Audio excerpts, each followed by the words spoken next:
On How It's Made, we usually stick to the show's title and show you how products are manufactured. But this next segment is about special effects makeup, the kind that makeup artists use on theater and movie actors. So in this case, we'll show you how it's made, but we'll also show you how it's applied. Watch as this special effects makeup artist works his magic to transform this 28-year-old woman into a senior citizen.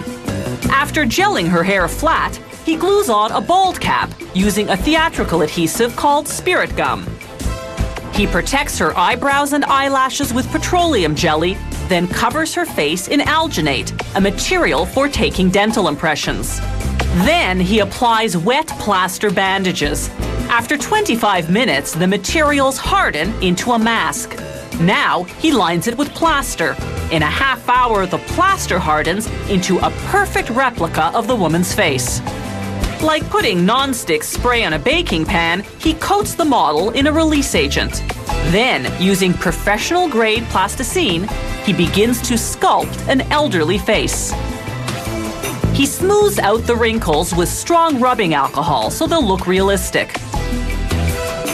He uses a bumpy rubber pad to give the skin an aged orange peel texture.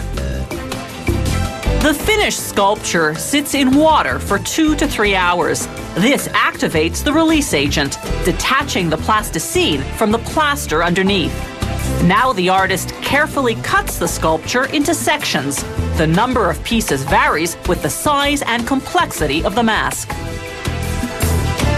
Now he can finally start producing the mold he'll use to cast the old lady face mask. First, he takes a thin plaster impression of each piece.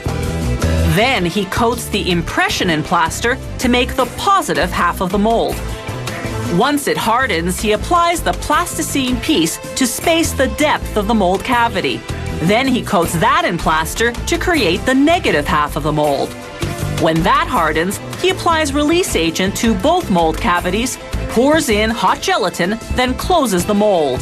In a half hour, the gelatin hardens into a flexible replica of that particular piece of the plasticine sculpture. He then implants synthetic hairs to create eyebrows. Now, using surgical glue, he begins to apply the pieces, called prosthetics. He starts with the largest face piece first. It includes the nose, cheeks, neck, and upper lip. He cuts a hole in the chin area so that he can apply the chin piece. Now, the lower lip.